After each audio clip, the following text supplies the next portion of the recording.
Hey guys, ZiBrain here, bringing you a blue-white control deck tech for my casual blue-white control deck for Tuesday Night Magic. We'll start over here. So in the top left corner we've got 4 treasure hunts, just to draw up those cards. Moving along, we've got 2 divinations and a Jace. Now my plan is to take out the divinations and have 3 Jaces, but I'm saving for that as students, so got to get the money. So down here we've got more card draws, so 2 Mind Springs. The Mind Spring's great. I mean, there's only 2, but when you have lots of lands out, you got all, your hands running down, you can just Mind Spring for a bunch, and it's great.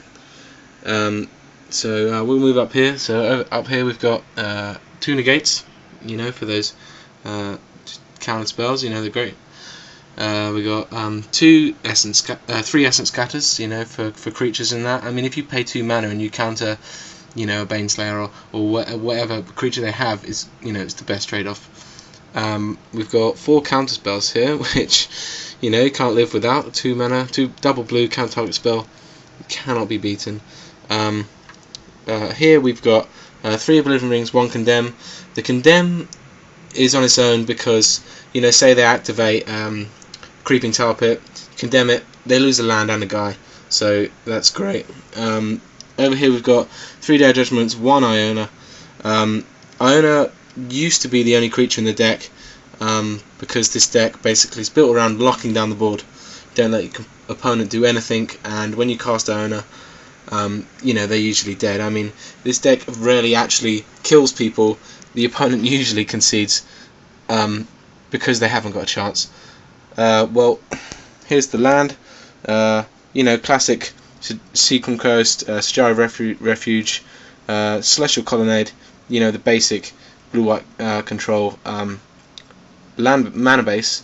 However, Halimar Depths is great because you can Halimar Depths, reveal the top 3 cards of your library, rearrange them, put the lands on top, then treasure hunt them.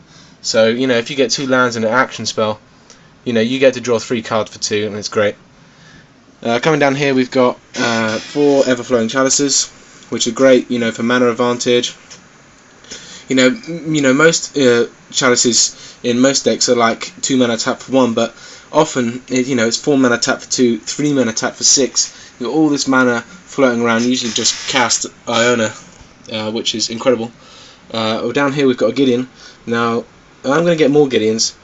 They are expensive, but we do have 3 Battle Graces here, and these are to be replaced with 3 Baneslayers because they're just that much better. But I might have 3 Jaces up here, cut the divinations. In the sideboard we've got a divination, so we might just cut them, put 2 more Jaces in, Gideons in, sorry, and will be that much more powerful.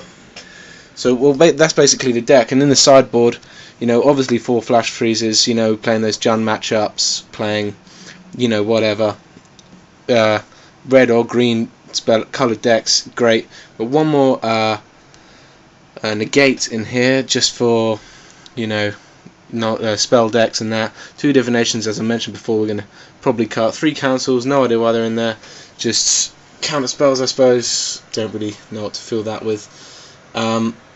Over here we've got 1 Rule of Revenants, 1 Fellow Dark Sovereign, 1 Angelic Arbiter, just for extra beatdown. I mean, because, Iona used to be the only creature in the deck, and then I found out that, the Colonnades weren't enough to beat the opponent to death. So, the Battle Grace, the lifelink provides extra life gain, to live longer, but the deck's basically built around shutting down the opponent, and then it's inevitable they're going to lose. I mean, people might say, oh, if it's casual play, because Tuesday Night Magic, it's kind of anything goes.